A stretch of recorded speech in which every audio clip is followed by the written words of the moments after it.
Bismillahirrahmanirrahim. Alhamdulillahilladzi arsala rasulahu bil huda wa dinil haq liyudhhirahu 'ala dini kulli wa kafa billahi shahida. Wa asyhadu an la ilaha illallah wahdahu la syarikalah wa asyhadu anna Muhammadan abduhu wa rasuluhu la nabiyya ba'dahu wa rasul amma ba'd. Kalam khabari dan insya'i muncul pada masa Khalifah Al-Ma'mun ketika terjadinya perselisihan antara Ahlus Sunnah wal Jamaah dengan Mu'tazilah terkait apakah Al-Quran itu merupakan makhluk atau kalamullah. Aliran Mu'tazilah mengatakan bahwa jika Al-Quran itu wahyu, maka ia adalah makhluk, sebab ayat-ayatnya tidak terlepas dari kata perintah, larangan, dan kabar berita. Definisi kalam khabari. Pendapat An-Nidam, kabar berita yang benar adalah suatu kabar yang sesuai dengan keyakinan pembawaan kabar, walaupun keyakinan itu salah, dan kabar yang bohong adalah yang tidak sesuai dengan keyakinan mutakallim, walaupun pada kenyataannya benar. Artinya suatu kata yang dikatakan benar ataupun bohong tergantung keyakinan si pembawa kabar. Seorang yang menginformasikan suatu kabar kepada seseorang, lalu setelah terungkapnya bahwa kabar tersebut tidak sesuai dengan kenyataan, maka tidak disebut dengan kebohongan menurut An-Nidam, melainkan suatu kesalahan.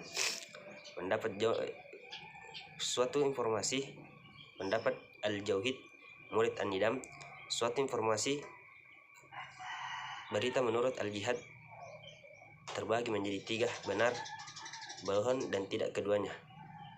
Kabar benar yaitu informasi yang sesuai dengan kenyataan yang diyakini, dan kabar bohong yaitu informasi yang tidak sesuai dengan keyakinan dan kenyataan dan diyakini. Sedangkan kabar yang tidak termasuk benar dan salah terbagi menjadi 4, yaitu suatu kabar yang diyakini tidak sesuai.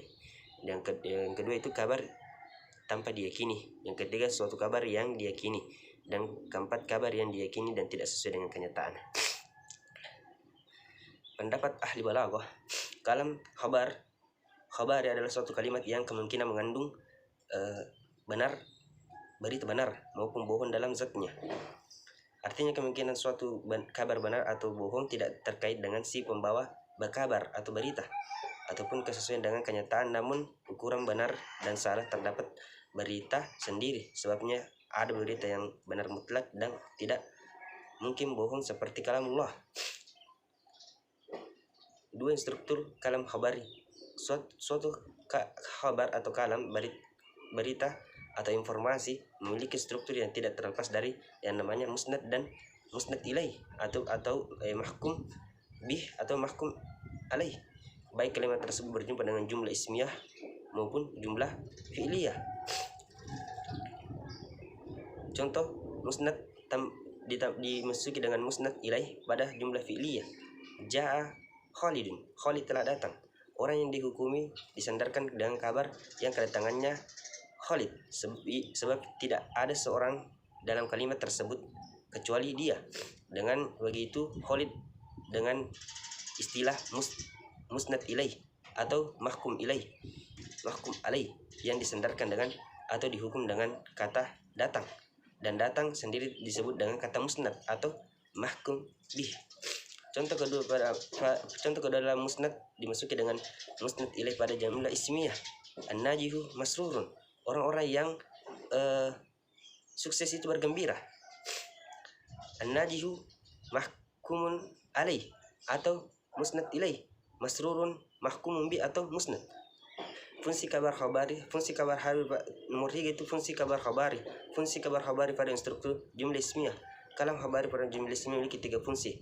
As-subut, adam, al-istimrar, yaitu menunjukkan pengertian kekal, tetap, dan kontinu, seperti perkataan asyamsu mudiyatun, matahari yang sangat menyinari.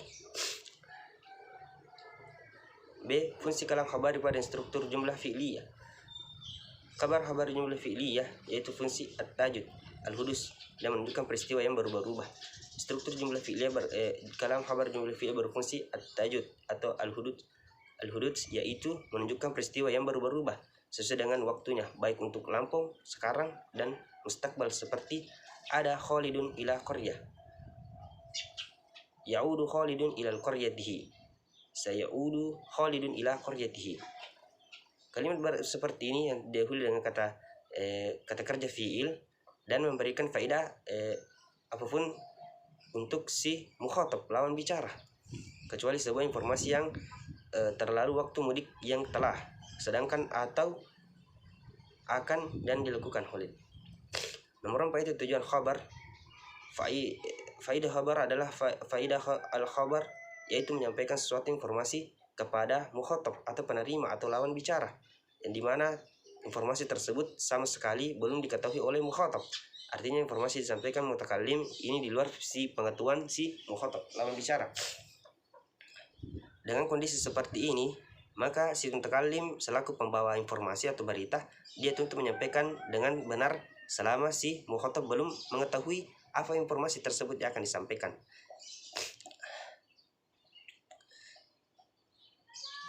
B. Lazima al-faidah. Lazima al-faidah yaitu menyampaikan suatu informasi kepada mukhatab, penerima, bahwa mutakallim juga telah mengetahui informasi yang telah disampaikan. Artinya informasi yang disampaikan mutakallim sama sekali untuk bertujuan memberitahukan si mukhatab tentang hakikat informasi tersebut. Sebab mukhatab sudah mengetahui, melainkan hanya untuk menginformasikan kepada si mukhatab bahwa si mutakallim juga menginformasikan tersebut. Contoh sederhananya, qala Khalidun li Zaid, anta darabta al-kalbi amsi. Contohnya itu Khalid berkata kepada Zaid, kemana kau kemarin memukul seekor anjing. Si pembawa kabar yaitu Khalid dan si penerima kabar yaitu Zaid. Dan terbagi itu izhar dafi, untuk menyampaikan sebuah ketidakmampuan seperti kisah Nabi Zakaria dalam Al-Quran. Qala rabbi inni wa hannal azmi minni wa ishta'alal ra'su syai'an walam akun bidu'aika rabbi syakiya. Yang kedua itu istirham, untuk menunjukkan meminta balas kasihan seperti kisah Nabi Musa. Yang ketiga izhar tahassur, untuk menunjukkan suatu kenistaan atau kesedihan seperti melahirkannya Siti Maryam alaihissalam. Al-mad untuk tujuan memuji, al-hadsu al-jad untuk tujuan memotivasi, al-fakru untuk tujuan kebanggaan. Nomor 5 cara penyampaian kalam khabari, dalam menyampaikan sebuah kabar informasi untuk bertujuan faidah al-khabar maupun lazimah al-faidah. Seorang mutakallim dituntut agar mengetahui kondisi di lawan bicara atau penerima kabar, mukhatab, yang disebut dengan mukhatab, dengan cara mengungkapkan informasi secukupnya ditambah dengan ketidakkurang terdapat di kondisi si penerima kabar atau mukhatab dan menerima tersebut. Ibtidaian atau permulaan, apabila mukhatab tidak ragu dan tidak mengingkari informasi yang disampaikan, maka kalimat khabar tidak mesti memakai alat taukid atau penegasan. B. Talabi atau tuntutan, apabila mukhatab merasa ragu namun dia ingin sekali mengetahui hakikat informasi tersebut, maka sebaiknya kalimat disampaikan dengan memakai alat taukid agar hilang keraguan. Contohnya, ya Khalid, anta najihun fil imtihan. Apabila Khalid ragu dengan kabar kelulusannya dalam ujian, sebaiknya ditambahkan taukid, misalnya, ya Khalid, annaka li najiha fil imtihan, atau ya Khalid, innaka najihun fil imtihan. Sebagaimana firman di dalam Al-Quran, innallaha ghafurur rahim. Yang ketiga itu C. Ingkar atau pengingkaran. Ayakuna mukhatab munkaran li hukmi khabar fa fi hadhihi hal yajibu an yakudu lahu khabar bima kadin wa aktsaru hasaba darajatin ingkarah min jaha qawadu wa dafa. Apabila mukhatab mengingkari informasi yang disampaikan, maka wajib memakai satu alat taukid yang lebih sesuai dengan kuat dan lemahnya pengingkaran tersebut. Contohnya, ya Khalid, anta najihun fil imtihan. Ya Khalid dimasuki dengan alat taukid yaitu innaka. Qalu rabbuna, sebagian firman dalam Al-Quran, qalu rabbuna ya'lamu innaka ilaikum lamursalun. Adapun yang selanjutnya adalah kalam insya.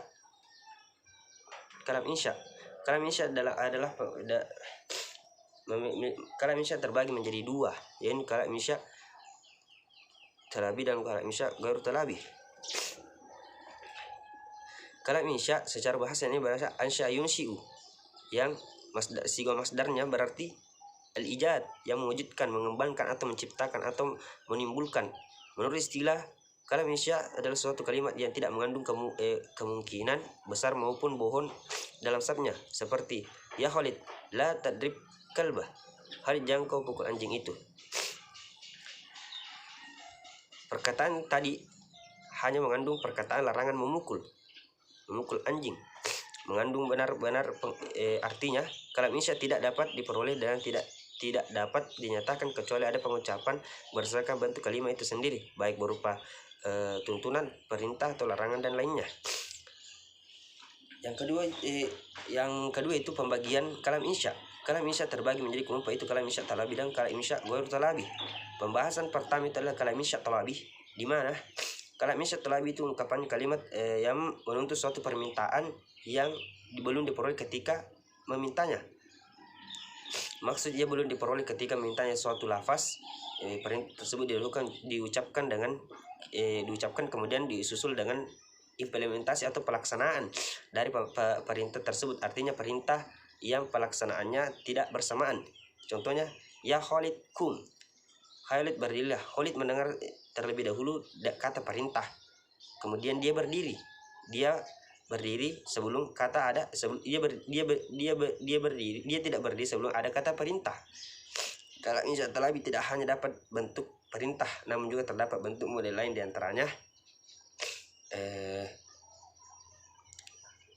beberapa model lain, diantaranya ungkapan kalimat yang bentuk kata al-amr, ungkapan dalam bentuk larangan, nahi atau harapan, tamani pertanyaan atau istifham, dan seruan anida. Model semua ungkapan seperti di atas termasuk kalam insya talabi yang menjadi objek pembahasan ilmu ma'ani. Insya Allah kita akan rinci satu persatu berikut siga dari kandungan ma'ani masing-masing. Kata amar itu yaitu meminta agar terlaksananya suatu pekerjaan yang dilontarkan kepada si mutakallim, kepada mukhatab, lawan bicara, dengan menggunakan kalimat yang mengandung kata perintah. Contohnya itu if'al waqafa ma turidu, lakukanlah sesuai dengan keinginanmu. Di dalam Al-Quran, qala Allah Ta'ala, falyattaqullaha wa la yaqulu qawlan syadida, surat An-Nisa.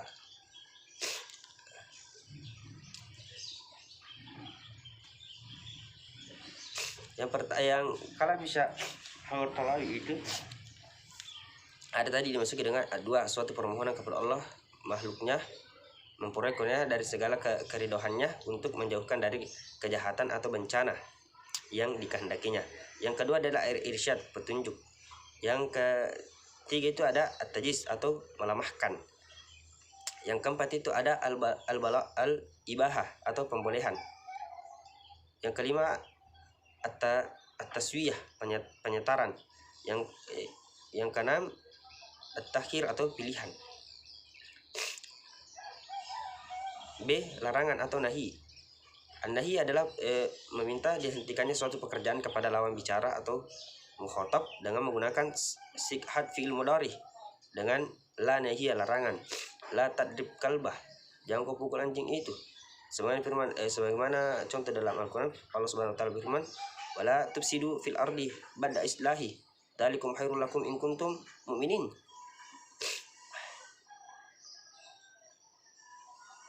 Yang kedua yang dimasuki lagi dengan ad-dua yang seperti tadi intimas, yang ketiga al-irsyad petunjuk, yang keempat ad-dawam, yang kelima at-tahdid ancaman, yang keenam al-karahah benci, yang selanjutnya itu bagian C istifham.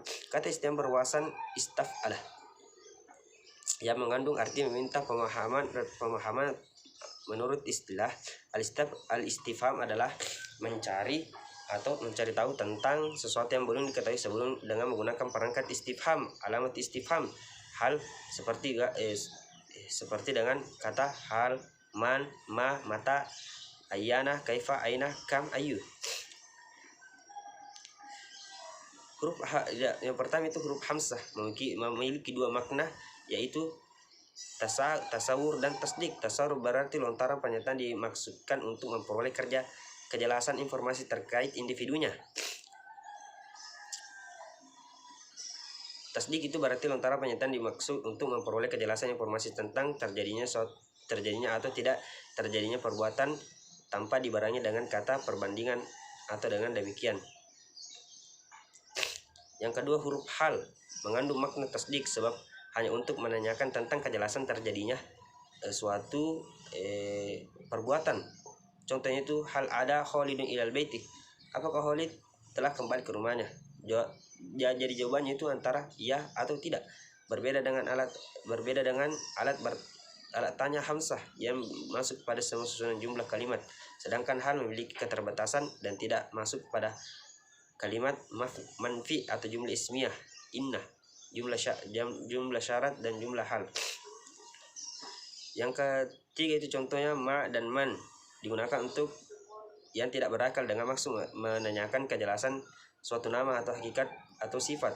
Contohnya ma huwal ihsan, ma huwal iman, ma hiya syamsu. Ya, adapun yang untuk berakal adalah man huwa Khalid. Yang kedua itu adalah mata untuk sementara penjelasan tentang waktu, baik waktu lampau dan waktu yang sekarang. Contohnya mata tazuru waliduka ilal qaryah, kapan kamu kembali ke kampungmu, kapan kamu menziarahi orang tuamu di kampung. Mata tawalla khalifatu Umar, kapan Umar berkuasa menjadi khalifah. Yang selanjutnya itu adalah ayyana, digunakan untuk penjelasan mengetahui waktu yang akan datang terkait dengan sesuatu yang masih samar dan atau membingungkan. Contohnya yas'alu ayyana yaumul qiyamah, dia bertanya kapan hari kiamat itu. Yas'aluna anis saati ayyana mursaha qul innama ilmuha inda rabbih la yajulliha liwaqtiha illa huwa. Yang selanjutnya itu adalah kata kaifah, di mana kata istifham kaifah atau digunakan untuk menanyakan keadaan. Contohnya kaifah halu. Yang kedua, yang selanjutnya bagian D itu adalah tamanni. Tamanni itu kehendaki sesuatu diinginkan, baik sesuatu yang mustahil didapat atau sesuatu yang mungkin digapai, namun tidak ada kemampuan menggapainya, dan atau kehendak itu hanyalah sebuah harapan, berupa harapan.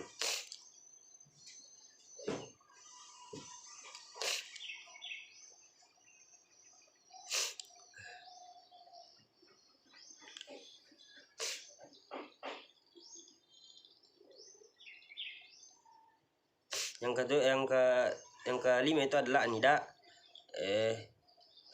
Anida itu memanggil mukhatab dengan menggunakan perangkat panggilan sebagai pengganti dari kata unadi, dengan perangkat yang dipakailah hamzah, ai, ya, wa, ai, aya, hayya, wa. Hamzah dan ai terdapat penggunaan panggilan jarak jauh, seakan dipanggil terasa dekat di mata. Terkadang juga perangkat untuk panggilan jarak jauh dipergunakan untuk jarak dekat. Hal ini untuk pertandaan tinggi derajat orang yang dipanggil atau bagi orang yang lalai meski berada di depan bagi orang yang rendah derajatnya. Yang kedua itu adalah pembahasan insya ghair talabi. Adapun insya ghairi talabi yaitu kalimat yang di dalamnya tidak menuntut suatu permintaan. Insya ghairi talabi mencakup kalimat yang mengandung pengertian almat atau pujian, azam celaan, al-qasam sumpah, al-tajub adalah takjub, dan raja adalah harapan. Almat wazam pujian dan celaan dengan menggunakan kata nikmah atau habbathah. Nikmah hadiyatul akal, atau ya yang kedua itu adalah al-qasam, al-qasam atau sumpah dengan menggunakan huruf yang kedua itu adalah syagul alukut, pada hukumnya menggunakan bentuk kata kerja madi. Contohnya bitu kahada zaujatika ibnati. Yang ketiga itu ada al-qasam atau kata sumpah dengan menggunakan huruf wa, ba, dan ta. Contohnya itu wallahi, billahi, tallahi. Demikian materi kalam insya. Selanjutnya pembahasan ma'ani keduanya. Sekian dan terima kasih. Wassalamualaikum warahmatullahi wabarakatuh.